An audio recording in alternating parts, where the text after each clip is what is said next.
I hope all of you are doing good and preparing well. और पिछली बार की तरह इस बार भी मैं एक खास आपके लिए वीडियो लेके आया हूँ। बहुत इंपॉर्टेंट इन्फॉर्मेशन है। लास्ट टाइम भी हमने बात की थी कि यूपीपीएससी जेईई जो बच्चों के लिए आया था, अगर वो बच्चे तैयारी करना चाहते हैं तो साथ में वो नए और कैसे अपॉर्चुनिटीज को ग्रैब कर सकते हैं।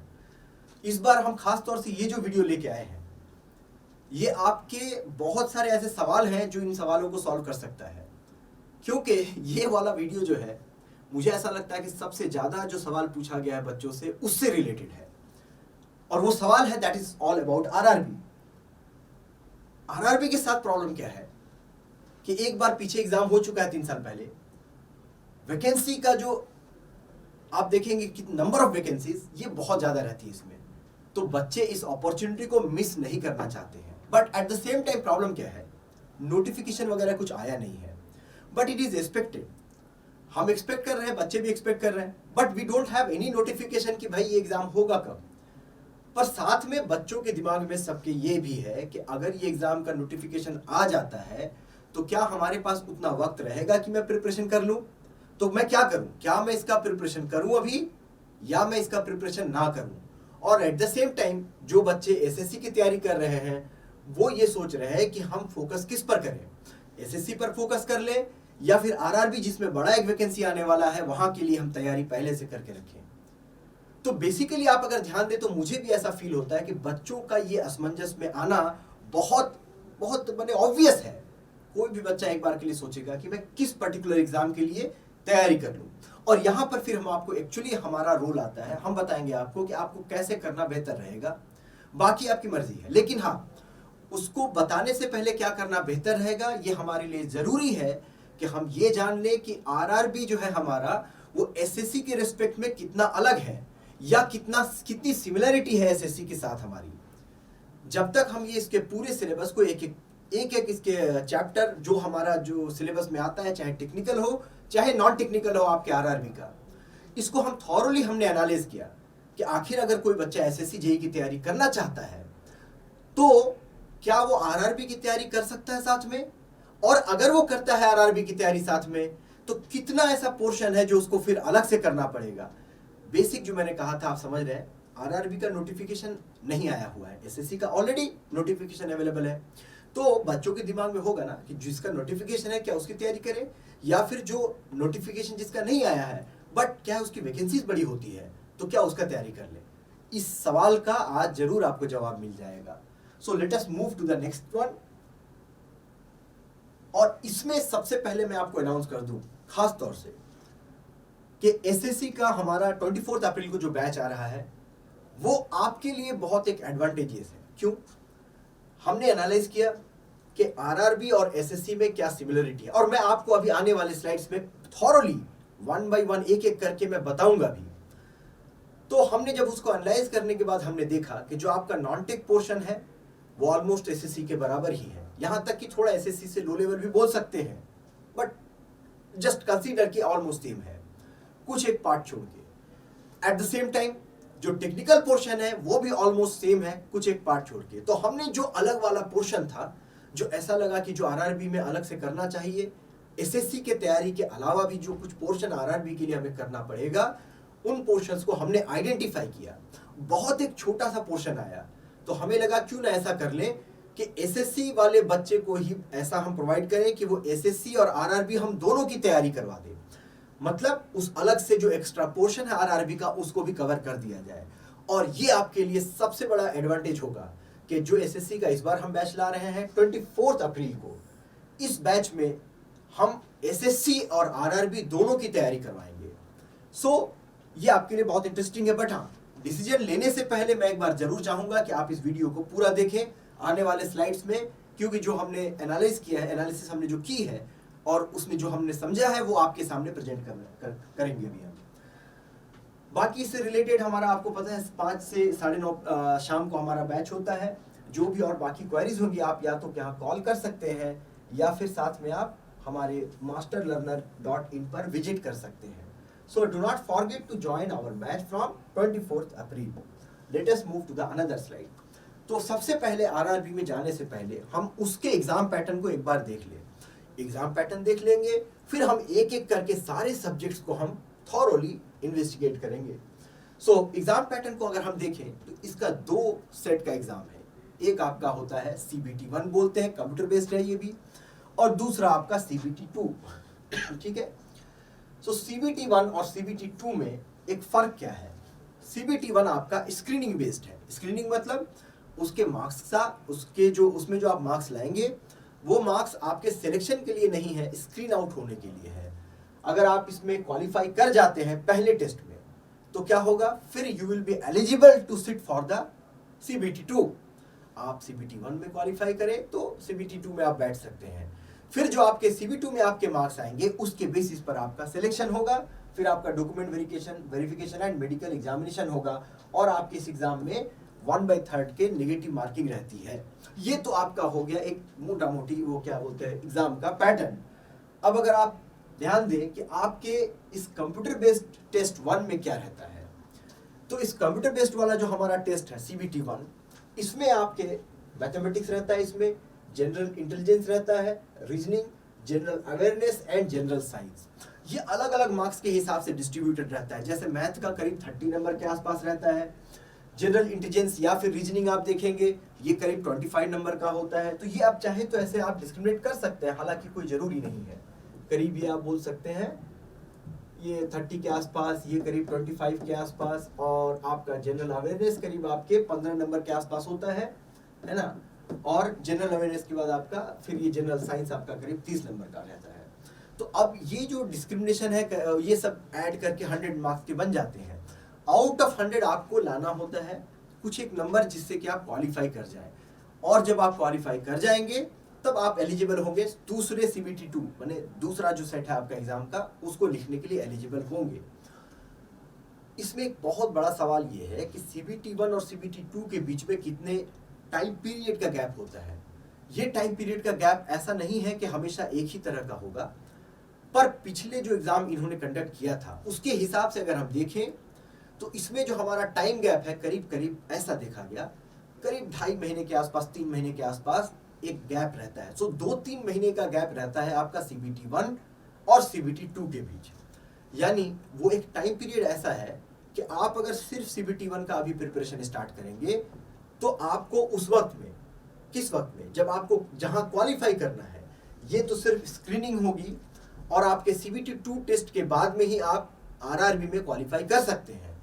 तो बीच में इतना वक्त नहीं है कि आप वहां प्रिपरेशन कर सकें। क्यों? इसके लिए भी रीजन है। रीजन इसलिए कि वहां जो टेक्निकल पोर्शन है, जो बच्चे सिविल इंजीनियरिंग की पढ़ाई करते हैं उनको पता है कि सिविल इंजीनियरिंग का जो सिलेबस है वो कंपैरेटिवली बहुत वास्ट है। उसको कवर करने के लिए ठीक ठाक लंबा समय चाहिए होता है।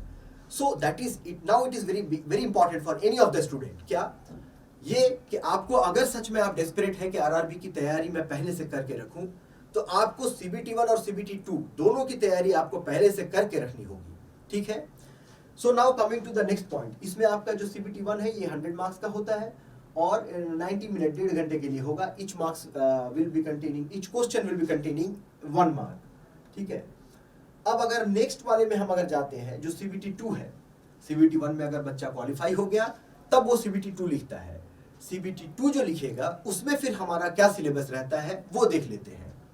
उसमें अगर आप ध्यान देंगे तो आपके पास में जनरल अवेयरनेस, फिजिक्स, केमिस्ट्री आप बोल सकते हैं, जनरल साइंस जो पिछले में भी आपके CBT 1 में इंक्लूडेड था, और इसके अलावा एक और आपका है basic of computer application and, तो यहां मैं थोड़ा सा इसको अलग कर देता हूं।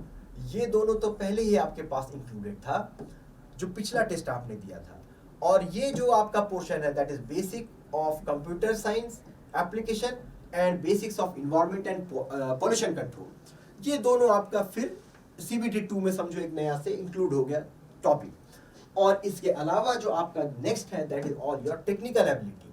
अब आपको ये समझना होगा कि इसमें पूरे में आपका 150 मार्क्स का एग्जाम होता है CBT 2। उस 150 मार्क्स में ये जो आपका ये आपका टेक्निकल वाला जो इंजीनियरिंग डिसिप्लिन है यहाँ से आपका 100 मार्क्स का होता है ना, और ये रहता है आपका जनरल अवेयरनेस, फिजिक्स, ये सब मिला के आपका रहता है 50 मार्क्स का। सो ऑल टुगेदर ये 150 मार्क्स का आपका एग्जाम होता है 120 मिनट्स के लिए, 2 घंटे के लिए, है ना। 2 घंटे में आपको 150 क्वेश्चंस सॉल्व करने के लिए मिलते हैं। Each question will be carrying 1 marks. 50 number का general awareness, physics chemistry, basic of computer application और basic environment and pollution control, ये 50 मार्क्स के डिस्ट्रीब्यूशन है। 10-15 नंबर के आसपास का डिस्ट्रीब्यूशन सबका है। साथ में टेक्निकल वाला जो है वो आपका करीब 100 मार्क्स का है। सो ये बड़ा इंपॉर्टेंट सा इंफॉर्मेशन है CBT 2 का।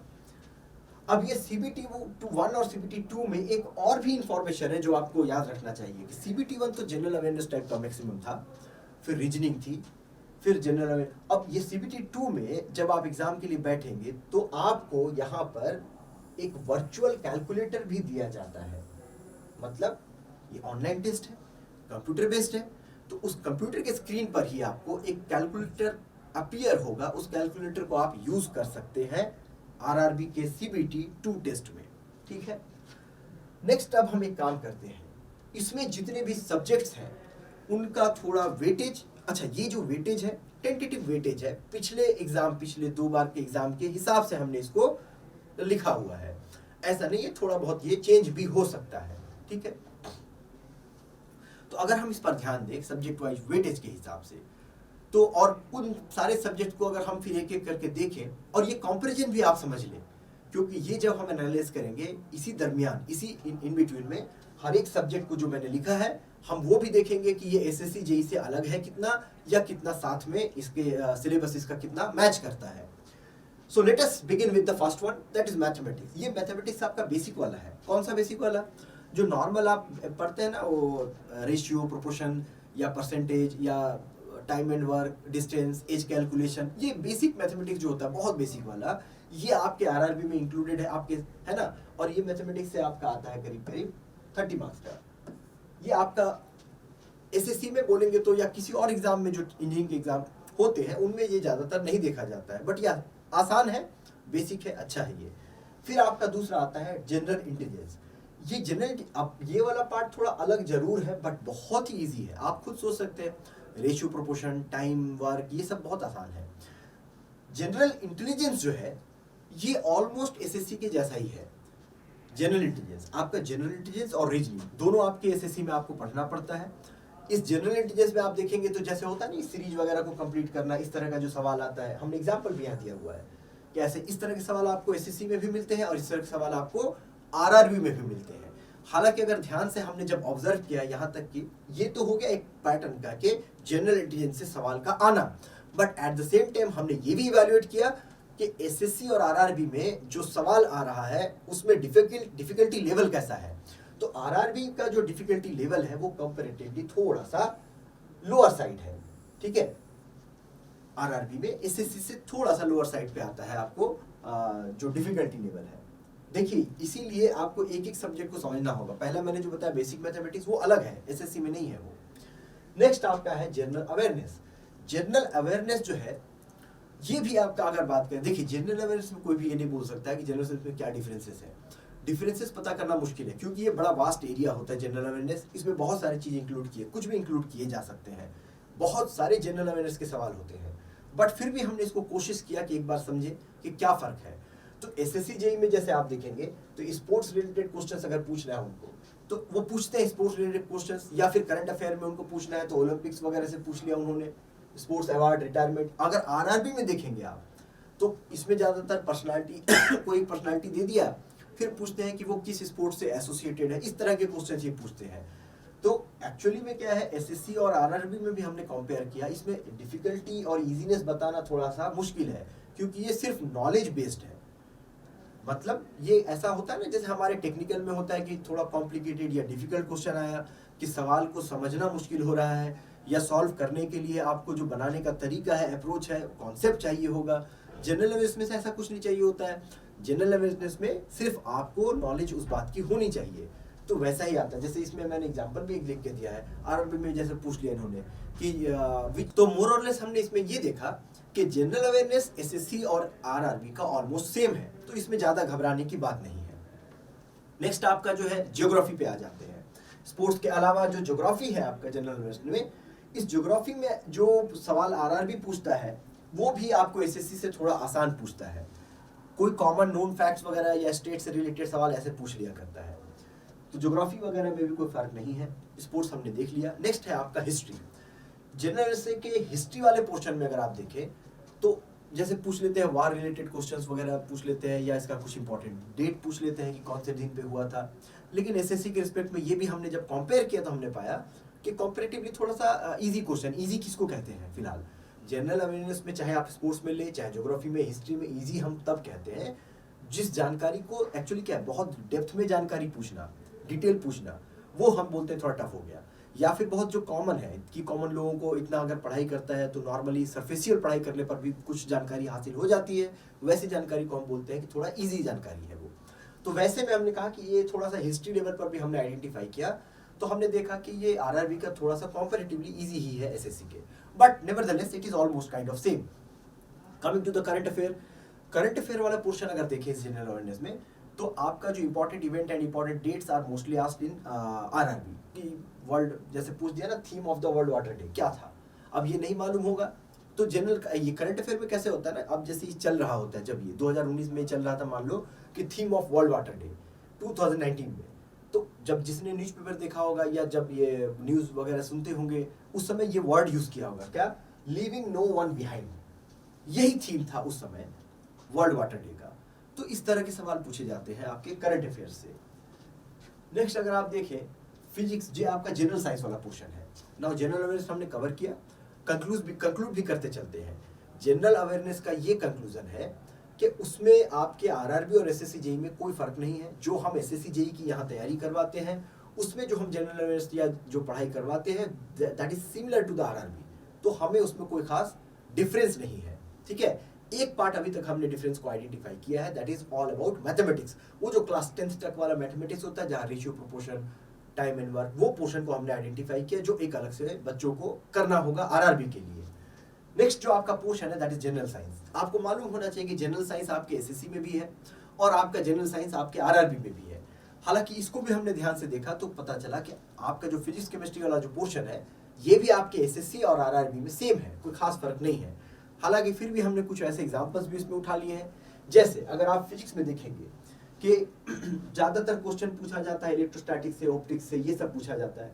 जैसे पूछ लिया कि मान लो what is the full form of sonar, अगर आपको फुल फॉर्म ऑफ सोनार जैसे साउंड नेविगेशन सिस्टम से रिलेटेड है ये आपको पता होना चाहिए। ठीक है, नेक्स्ट आपको पूछ लिया what is the SI unit of heat, ये भी पता होना चाहिए कि मान लो हीट का क्या ऐसा यूनिट है, जूल। ये बहुत बेसिक जानकारी है आपको फिजिक्स से रिलेटेड और एसएससी से आपका ऑलमोस्ट सेम है ये। ठीक है,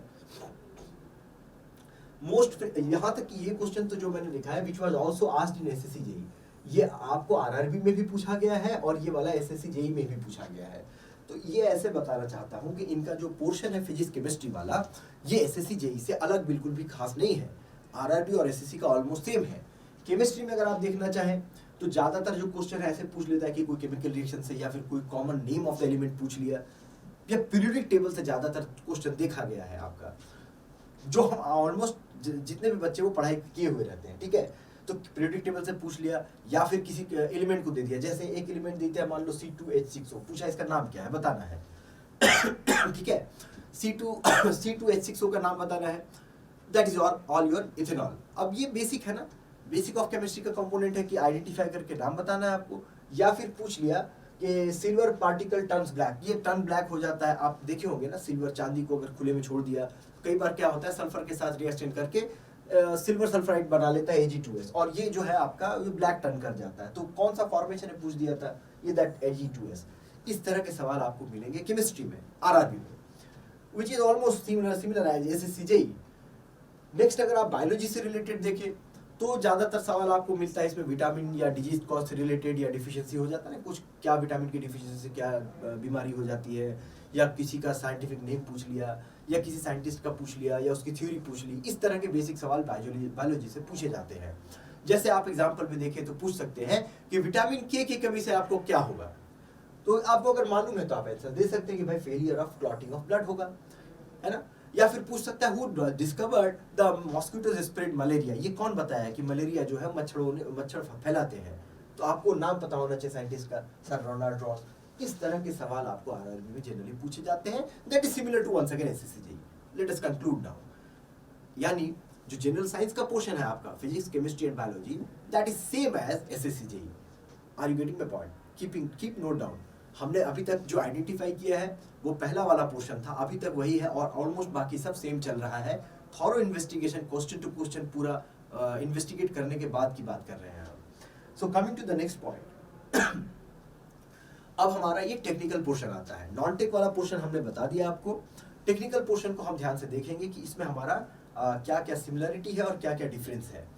पहला जो है आपका बिल्डिंग मटेरियल है। अगर बिल्डिंग मटेरियल में देखेंगे तो वेटेज हो चाहे पैटर्न हो, दोनों ऑलमोस्ट सेम है।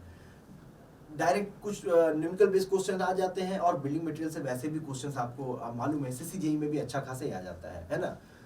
जैसे पूछ लिया moisture content well season timber में कितना रहना चाहिए, डायरेक्ट वैल्यू टाइप का क्वेश्चन आता है इसमें ज़्यादातर समय। ये डायरेक्ट कोड में नंबर भी आ जाता है कई बार, है ना। जैसे आरआरबी में पूछ देता है कोड ऑफ मिक्स डिजाइन क्या है, कौन सा कोड यूज़ करते हैं उसके लिए, या फिर कोड ऑफ सीमेंट स्टोरेज के लिए कौन सा यूज़ करते हैं। तो इस तरह के कोड वाले भी क्वेश्चन आरआरबी में आपको देखने के लिए मिल जाते हैं। और एक चीज़ इंपॉर्टेंट है जो थोड़ा सा एसएससी में बच्चे कम पढ़ते हैं, जो आरआरबी में थोड़ा सा एक्स्ट्रा है, जैसे ग्लास या plastic, fibre, aluminium, galvanised iron, PVC, ये सब भी इंक्लूड किया गया है आरआरबी में। तो ये इंपॉर्टेंट पॉइंट्स हो जाते हैं कि अगर आप आरआरबी को देख रहे हैं, अगर उसके पेपर में आप जाके देखें तो इन पोर्शन से वो सवाल पूछा करते हैं। तो आपको एट द सेम टाइम जब एसएससी की तैयारी कर रहे हो तो इन सब टॉपिक्स पर भी आपको ध्यान रखना पड़ेगा। हमने भी ध्यान रखा है, आप चिंता मत कीजिए। सो नेक्स्ट है आपका building material, sorry building drawing. ये बड़ा अलग सा पार्ट है। बिल्डिंग ड्राइंग जो है ये इसलिए अलग है क्योंकि ये आपके उसमें एसएससी में इंक्लूडेड नहीं है। ये बिल्कुल जैसे पहला मैथमेटिक्स था आपका, वो मैथमेटिक्स वाला पोर्शन आपका जो बेसिक मैथमेटिक्स था, उसके साथ साथ ये आपका बिल्कुल अलग पोर्शन हो गया। एसएससी में ये इंक्लूडेड नहीं है, जिसमें कि ज़्यादातर सवाल जो है आपको क्वेश्चन जैसे related to line, symbol, plan या एलिवेशन या सेक्शन से रिलेटेड ये क्वेश्चंस आपके इंक्लूड किए जाते हैं। So that building drawing is now has become extra for the RRB. RRB वाले के लिए ये अब एक्स्ट्रा पढ़ना पड़ेगा। तो दो मेजर एक्स्ट्रा अभी तक हमने आइडेंटिफाई किया, एक आपका बेसिक ऑफ मैथमेटिक्स, दूसरा हमारा बिल्डिंग ड्राइंग, है ना। अब ये दो हमने आइडेंटिफाई अभी तक कर रखा है। Now let us move next forward कि अब और कुछ अलग सा हमें मिलता है या नहीं मिलता है। नेक्स्ट हम देखेंगे अगर हाईवे इंजीनियरिंग में, हाईवे इंजीनियरिंग ये भी ऑलमोस्ट सेम है। ज़्यादातर समय मैं पहले ही क्लियर कर दूँ, जितनी भी हमारी सब्जेक्ट्स इंजीनियरिंग की, RRB is more towards theoretical type of questions, जबकि एसएससी आपका न्यूमेरिकल क्वेश्चंस को भी इंक्लूड करता है। न्यूमेरिकल और थ्योरी, आप बात समझ रहे हो। यानी आरआरबी और एसएससी में अगर मैं अभी एनालिसिस के पहले बीच में ही अगर मैं अपना ओपिनियन देना चाहूँ तो मैं आपको बता देता हूँ कि आरआरबी का जो क्वेश्चन का पैटर्न है वो थोड़ा सा एसएससी से आसान कहा जा सकता है। क्यों? क्योंकि वो न्यूमेरिकल को बहुत कम एसोसिएट करता है अपने वाले क्वेश्चंस में, बहुत कम। ज़्यादातर समय कंपेयर टू एसएससी जी आप देखेंगे तो एसएससी में थोड़ा सा न्यूमेरिकल के कुछ लेंदी क्वेश्चंस भी वो डाल देते हैं वो लोग। Okay, now coming to the highway engineering, इसमें जो ज़्यादातर क्वेश्चन है एज आई टोल्ड यू, इन लोगों ने ज़्यादातर थ्योरी बेस्ड पूछा हुआ है ना। और अगर आप देखें कि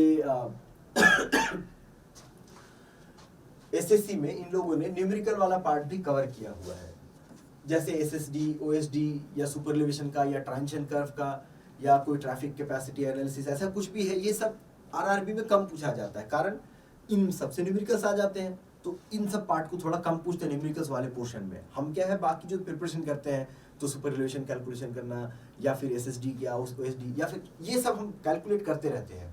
आरआरबी में कंपैरेटिवली इसके न्यूमेरिकल्स कम आते हैं, एसएससी में थोड़े आते हैं ठीक ठाक, ठीक है। बट अगर सिलेबस पैटर्न की बात करेंगे तो सिलेबस पैटर्न में कोई बदलाव नहीं है, this is almost same. Conclusion क्या है, हाईवे में कोई चेंज नहीं है। जो आपको आरआरबी के लिए एसएससी के लिए पढ़ रहे हैं that is more than sufficient for RRB, that's all. Next है आपका रेलवे एयरपोर्ट इंजीनियरिंग। यहाँ थोड़ा सा चेंज है। चेंज ऐसा है कि आपके एसएससी में रेलवे एयरपोर्ट तो मान लीजिए है, एयरपोर्ट से तो उनका क्वेश्चन गलती से एक बार आया हुआ है, लेकिन रेलवे का क्वेश्चन आता है एसएससी में। लेकिन क्या है आरआरबी में अगर आप ध्यान देंगे तो रेलवे एयरपोर्ट के अलावा इन लोगों ने थोड़ा बहुत, यहाँ पे मैंने लिखा होगा, टनल इंजीनियरिंग और ब्रिज इंजीनियरिंग के पोर्शन को भी ऐड कर रखा है। अब ये टनल एंड ब्रिज इंजीनियरिंग ये दोनों एसएससी के बच्चे नहीं पढ़ते हैं, ये एक अलग हो गया। यानी अभी तक जो हमने आइडेंटिफाई किया, मुझे ऐसा महसूस है कि आप शायद लिख भी रहे होंगे, ये हमारा तीसरा ऐसा पोर्शन है जो अलग हो गया। बिल्डिंग ड्राइंग, मैथमेटिक्स और ये थर्ड पोर्शन जो आपका होता है दैट इज ब्रिज इंजीनियरिंग का कुछ बेसिक और टनल इंजीनियरिंग का कुछ बेसिक, ये दोनों इंक्लूडेड है आपके आरआरबी में, जो कि आपको एसएससी जेईई में नहीं पढ़ना है। ये एक्स्ट्रा पोर्शन है। अगर क्वेश्चन वाइज आप देखेंगे तो ज्यादातर क्वेश्चन जो पूछा जाता है आरआरबी में इन दोनों के अलावा एयरपोर्ट वगैरह से, वो ज्यादातर आपको रनवे लिंक वगैरह का पूछा जाता है, रनवे लिंक करेक्शन या ज्योमेट्रिक डिजाइन ऑफ रेलवे पूछ लेते हैं। आरआरबी में और भी एक प्रॉब्लम है, आरआरबी में इस पोर्शन में इन लोगों ने कुछ क्वेश्चन रोप या केबल वे से भी पूछ रखा है। उससे कुछ सवाल ऐसा देखा गया कि लाइफ एक्सपेक्टेंसी कितनी रहेगी रोप वे या केबल वे की, ठीक है। तो ये भी एक पोर्शन है जो थोड़ा सा एक एक्स्ट्रा जैसा दिखता है आपको आरआरबी में। हालांकि ये बहुत ज्यादा इंपॉर्टेंट नहीं है, बहुत ज्यादा क्वेश्चन नहीं, इसे बहुत रेयरली कुछ क्वेश्चन देखे गए हैं, बट फिर भी अगर देखा जाए तो इस पोर्शन का हम कंक्लूजन क्या निकालें?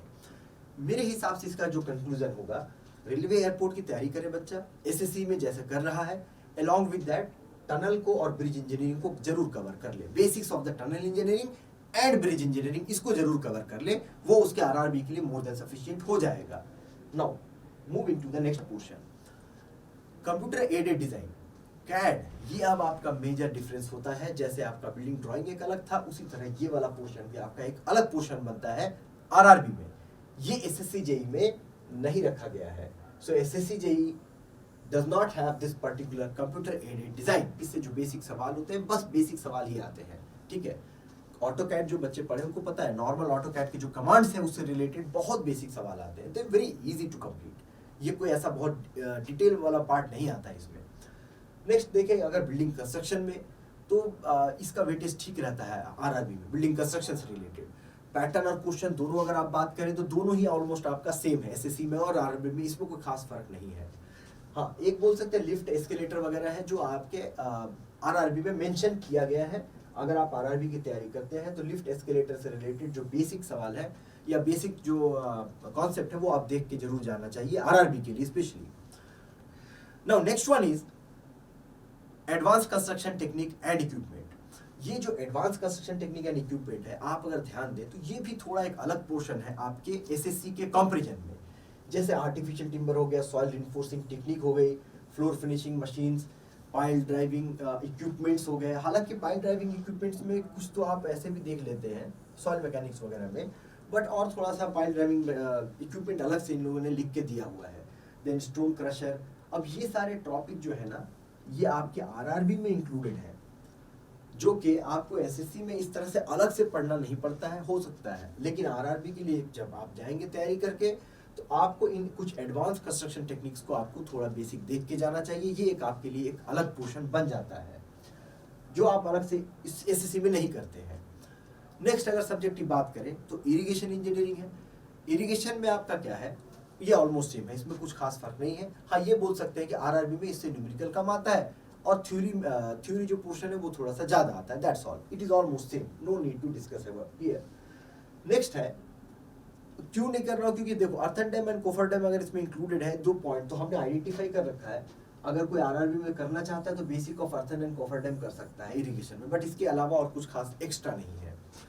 हाइड्रोलॉजी में अगर हम बात करें, हाइड्रोलॉजी ना ओपन चैनल फ्लो में, तो इसमें क्या है, न्यूमेरिकल जैसे आपका हाइड्रोलिक जंप से हो गया, specific energy, flow profile, infiltration index, hydrograph, ये सब आपको, ये जितने भी पॉइंट मैंने कहे कौन से, इन सब से न्यूमेरिकल जो आपको दिखते हैं हाइड्रोलिक जंप से या इन सब का फ्लो प्रोफाइल, ये सब आपके इंक्लूडेड नहीं है आरआरबी में।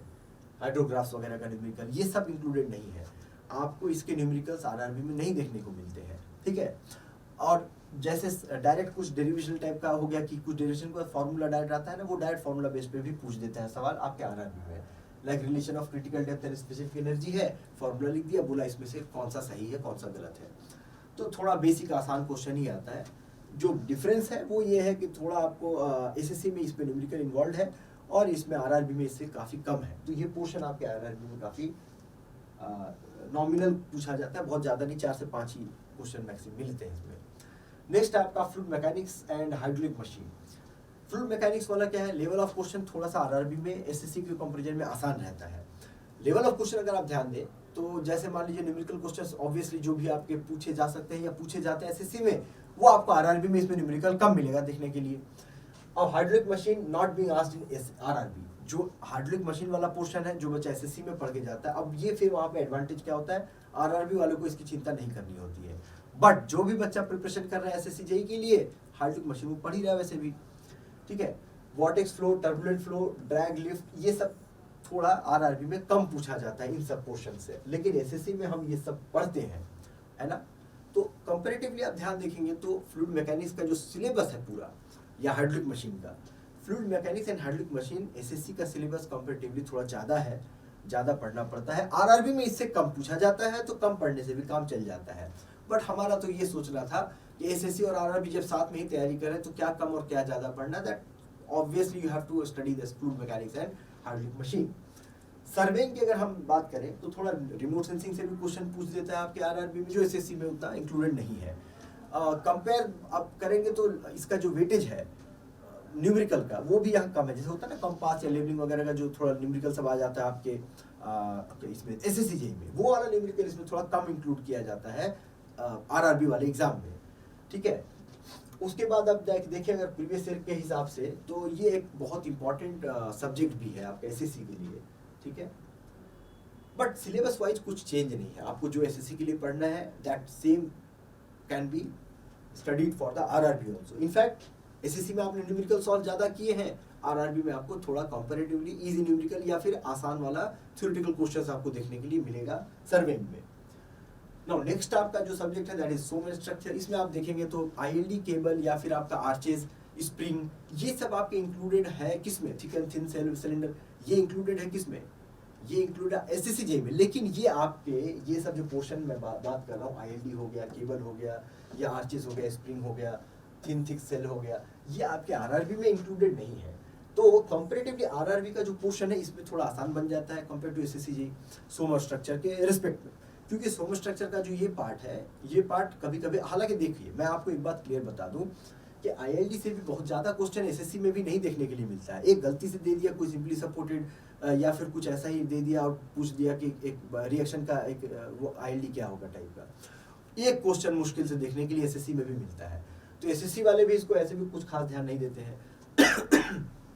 स्ट्रक्चर का जो पोर्शन है, आर्चेस कभी कभी देखने को मिल जाता है, तो इसलिए ये एसएससी में भी बहुत ज़्यादा नहीं आता इन सब पोर्शन से, तो आपको बहुत ज़्यादा वैसे भी चिंता नहीं करनी है ना। थिक एंड थिन सिलेंडर से भी कंपैरेटिवली लेस क्वेश्चंस ही आते हैं एसएससी में, तो इन पोर्शंस को वैसे भी आप कलेक्टिवली देखेंगे तो एसएससी में बहुत कम आता है, आरआरबी में नहीं आता है। तो just you can understand what I am trying to say. Then questions देखें तो ऑब्वियसली आरआरबी में थोड़ा सा कंपैरेटिवली आसान क्वेश्चन आते हैं as per compare to SSC. मतलब सोम और स्ट्रक्चर में सिलेबस वाइज भी आरआरबी आसान है, और क्वेश्चंस का जो लेवल है वो भी थोड़ा सा इजी है आरआरबी वाले में। मतलब क्या, मतलब आप एसएससी की तैयारी कर रहे हैं तो आपके लिए ये आरआरबी के लिए इस पर्टिकुलर पोर्शन में आपको चिंता करने की जरूरत बिल्कुल भी नहीं है। नेक्स्ट आपका इंजीनियरिंग मैकेनिक्स है, ये दोनों में ऑलमोस्ट सेम है, इसके लिए कोई खास टेंशन नहीं है, ठीक है। Engineering mechanics is almost same for the both. Next हम देख लेते हैं that is all geotechnical engineering, this is also same, इसमें भी कुछ खास नहीं है। हाँ, न्यूमेरिकल जैसे मैं पहले बोल रहा हूँ वो न्यूमेरिकल वाला पोर्शन कम आता है, और अगर आप देखेंगे तो डायरेक्ट डाटा या फार्मूला बेस्ड टाइप का क्वेश्चन आपको आरआरबी में जियोटेक में ज़्यादा देखने के लिए मिल जाएगा। जैसे क्या टफनेस इंडेक्स वैल्यू पूछ सकता है किसी का, या formula for active pressure coefficient, ऐसे टाइप का डायरेक्ट फार्मूला पूछ लेता है आरआरबी में। न्यूमेरिकल ऐसे कम पूछता है, बाकी ऑलमोस्ट सेम है। और हम ये फाइनल कंक्लूजन भी बता रहे हैं कि जियोटेक या इन्वायरमेंट में भी, इनफैक्ट इन्वायरमेंट में भी आपको जो पूछा जाता है वो एसएससी से कुछ खास सिलेबस में फ़र्क नहीं है। ये है कि न्यूमेरिकल यहाँ भी कम पूछते हैं और ज़्यादातर थ्योरेटिकल पूछ लेता है। जैसे और ये आप अगर इन्वायरमेंट में खास तौर से देखें तो आरआरबी ज़्यादातर फोकस थ्योरी में करता है, कोडल वैल्यूज़ में, डिवाइस नेम में, है ना, ये सब पे। तो इन दोनों का जो पोर्शन है जियोटेक इन्वायरमेंट, ये दोनों बड़ा पोर्शन है, वॉल्यूम ज़्यादा है इसका सिलेबस का। आरआरबी में आप जितना पढ़ते हैं ना that is more than sufficient for SSC के लिए आप जो पढ़ते हैं ना जियोटेक और इन्वायरमेंट में, that is more than sufficient for RRB. तो फिर आपको अलग से आरआरबी के लिए कुछ सोचना ही नहीं है, then there is no need to talk. क्यों, हम क्यों बोल रहे हैं ऐसा? क्योंकि हम उसी बच्चे को बताना चाहते हैं कि जो आरआरबी भी लिखना चाहता है और एसएससी को छोड़ना नहीं चाहता, या फिर जो एसएससी लिखना चाहता है और आरआरबी के लिए एट द सेम टाइम वो ये चाहता है कि जब भी नोटिफिकेशन आए मैं कम से कम आरआरबी के लिए पूरी तरह तैयार रहूं, मैं आरआरबी के अपॉर्चुनिटी को मिस नहीं करना चाहता हूं। उन बच्चों के लिए ये बेनिफिशियल है जो एसएससी की प्रिपरेशन भी करें और आरआरबी के अपॉर्चुनिटी को मिस भी ना करें उनके नोटिफिकेशन आने के बाद, ठीक है। So coming to next that is steel and design. Steel and design भी ऐसा ही है, अर्थक्वेक रिटेनिंग वॉल या फिर लिंटल वाटर टैंक, ये सबसे आपका कंपेरेटिवली कम क्वेश्चन आता है आरआरबी में, जो कि एसएससी में भी आता है, ठीक है। तो आरआरबी में इन पर्टिकुलर पोर्शन से कंपेरेटिवली देखा गया ना के बराबर क्वेश्चन आते हैं इनमें से। और ज्यादातर आरआरबी वगैरह क्या है, दोनों ही एक्चुअली स्टील आरसीसी में ऐसा है ना कि कोडल प्रोविजन को दोनों ही फॉलो करते हैं। आपको जो IS 456 वाला कोड है वो भी काफी पूछता है एसएससी में भी, और वहां से आरआरबी भी काफी पूछता है। तो इस पार्ट में दोनों के दोनों सेम है भाई, है ना। नेक्स्ट है आपका estimation costing, that is almost same for the both examination, no need to talk. Now coming to the very important portion, ये जो आपका CBT1 था, आपने CBT1 लिखा, CBT1 में आपने क्वालिफाई किया। अच्छा, CBT1 का जो आपका क्वालिफाइंग कट ऑफ था लास्ट टाइम का, वो करीब करीब मैं एक लमसम बता देता हूँ, 52-55 मार्क्स के आसपास था मान लेते हैं, आउट ऑफ 100, मतलब ले सकते हो आप 55%, 50%, ऐसा कुछ।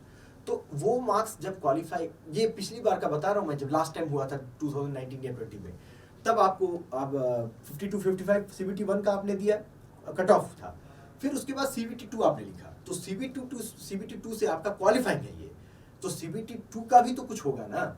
उस CBT2 में नोटिफिकेशन में आपके पता क्या लिखा हुआ है कि भाई कम से कम फॉर जनरल 40% मार्क्स तो आपको लाने ही होंगे आउट ऑफ 150। 150 में 150 मार्क्स का आपका CBT2 है, उसमें से 40% तो आपको जनरल कैटेगरी को और OBC SC को 30% एंड ST को 25%, इतना परसेंट मार्क्स तो आपको लाना ही होगा, तभी जाके वो आप उसके लिए एलिजिबल होते हैं क्वालिफाई होने के लिए। ये नोटिफिकेशन है एज पर। फिर आप ये सवाल भी कर सकते हैं तो पिछली बार कितने पे हुआ था, दैट इज ऑलमोस्ट, अगर आप ध्यान दें तो देखिए ये भी बहुत इंपॉर्टेंट है, अलग अलग सेंटर पे अलग अलग आरआरबी का जाता है कट ऑफ, ये याद पता होगा आपको लास्ट टाइम। और बच्चे अब जब ये पिछली बार हो गया, तो अब बच्चे ऐसा ढूंढ रहे हैं कि जहां कम कट ऑफ जाता है वहीं का सेंटर भर दिया जाए। कुछ लोगों का कहना था सिलीगुड़ी में कम जाता है, वहां का भर दो। कुछ लोगों का कहना था कलकत्ता में ज्यादा चला गया था, अभी तुरंत देखे याद है मुझे, कलकत्ता का मान लो ज्यादा चला गया था, 75 भी कट ऑफ चला गया था, तो वहां पे नहीं जाना है। और बच्चे ऐसा सोचते रहते, बट नेवर सी, हम बता नहीं सकते कि कहाँ पर कितना कट ऑफ जाएगा, बट ऑब्वियस है अलग अलग सेंटर के अलग अलग कट ऑफ होते हैं। अगर रेंज आप देखेंगे तो 42 for 55% मैक्सिमम जाएगा आपका, मतलब आउट ऑफ 150 40 तो वैसे भी मिनिमम हो गया, 42 लेके 55% तक आप बोल सकते हैं कि आपका क्वालिफाई के लिए कट ऑफ जाता है CBT2 में, depending upon which centre you are selecting about, ठीक है। नेक्स्ट है आपका general awareness and physics and chemistry, paper 2 में भी आपके है CBT2 में। तो CBT2 का जो टेक्निकल पोर्शन था, आउट ऑफ 100 मार्क्स टेक्निकल को हमने देख लिया। टेक्निकल में जो मेजर डिफरेंसेस थे हमने वो आइडेंटिफाई कर लिए। इनफैक्ट सब्जेक्ट जैसे मान लो बिल्डिंग ड्राइंग अलग ही था ना बिल्कुल, लेकिन कुछ ऐसे भी थे जो हमारे सब्जेक्ट हम SSC में पढ़ते हैं पर RRB के लिए एक्स्ट्रा करना था, वो भी हमने आइडेंटिफाई कर लिया। नेक्स्ट जो आपका CBT2 का पोर्शन था वो है आपका जनरल अवेयरनेस, फिजिक्स केमिस्ट्री और आपका दूसरा। अब ये 50 नंबर का पोर्शन है। इस 50 नंबर के पोर्शन में ये हमने देखा कि जैसा CBT1 है ऑलमोस्ट सेम सिलेबस है, थोड़ा सा हो सकता है कि क्वेश्चंस का डिफिकल्टी लेवल थोड़ा बढ़ जाता है, बट ऑलमोस्ट सेम है, कुछ खास फर्क नहीं है, सेम सिलेबस है उसके लिए। फिजिक्स केमिस्ट्री के लिए भी सेम सिलेबस है, यानी आप एक बार जो प्रिपरेशन करेंगे जनरल अवेयरनेस का या फिजिक्स केमिस्ट्री का, वो सेम प्रिपरेशन आपके लिए CBT1 वाले पूरे 100 मार्क्स के लिए और CBT2 का जो 50 मार्क्स है उसके लिए एप्लीकेबल होगा, सिवाय इन दो पोर्शंस के। बेसिक ऑफ कंप्यूटर एप्लीकेशन आपके CBT1 और CBT2 में नहीं है, CBT2 में है सिर्फ ये। Basic of environment and pollution भी आपके CBT1 में नहीं है, लेकिन CBT2 में है। तो ये दो पोर्शन CBT2 का आपको अलग से फिर से प्रिपेयर करना पड़ेगा। ये दोनों भी आपका क्या है, अब इसमें भी एक सवाल है, बेसिक कंप्यूटर एप्लीकेशन SSC में तो ऐसे सिलेबस वाइज बोल के नहीं, लेकिन एक दो क्वेश्चन उसमें भी आ जाते हैं, लेकिन आपका ये वाले से क्वेश्चन 10 क्वेश्चन के आसपास करीब करीब आपको आता है CBT2 में RRB में। तो ये एक अलग से आपका पोर्शन बनता है, हालांकि है बहुत आसान, लेकिन एक बार के लिए प्रिपेयर करके जाना चाहिए, है ना। कुछ बेसिक क्वेश्चन MS ऑफिस से रिलेटेड या पावर पॉइंट से related, input output device, proto, ये सब से रिलेटेड पूछ लेते हैं क्वेश्चन, बहुत बेसिक क्वेश्चन पूछते हैं। SSC में आता जरूर है लेकिन उतना नहीं आता है, तो ये अलग से RRB वालों को प्रिपेयर करना पड़ेगा, दैट इज फॉर श्योर। अब दूसरा जो पोर्शन है ये तो ऑलमोस्ट सेम है, ये आप प्रिपरेशन SSC में भी कर ही लेते हैं, बेसिक इन्वायरमेंट पोल्यूशन का, तो इसलिए आपको इसकी चिंता नहीं करनी। हालांकि पोल्यूशन वगैरह थोड़ा सा आप इन्वायरमेंट में पढ़ लेते हैं, इन्वायरमेंटल इंजीनियरिंग में भी, लेकिन एट द सेम टाइम जो जनरल आपका साइंस था, आप उस समय भी बेसिक इन्वायरमेंट पोल्यूशन आप SSC में करते ही हैं, यहाँ पर भी आप करते हैं तो कुछ खास फर्क इसमें नहीं रह जाता है. This is almost same for the both SSC as well as RRB, है ना. So that is all about the whole syllabus of CBT1 and CBT2 and the difference between the SSC and RRB.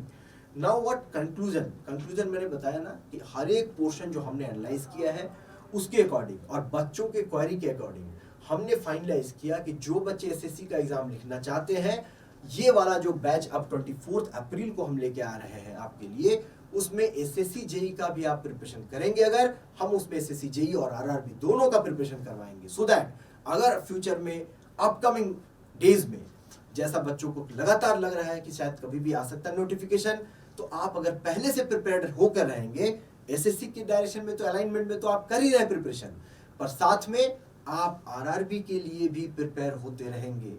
और कभी भी जब notification आएगा तो ये opportunity आपकी बिल्कुल भी मिस नहीं होगी.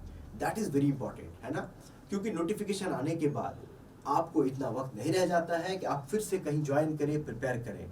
और उस प्रिपरेशन में क्या होता है, एक क्रैश कोर्स टाइप का हो जाता है, जो माइंड में लोगों की कॉम्प्लेक्सिटी फिर स्टार्ट हो जाती है, और वैसे कॉम्प्लेक्स माइंड में जाके आप एक कॉम्पिटिटिव एग्जाम को नहीं लिख सकते हैं, बहुत डिफिकल्ट है.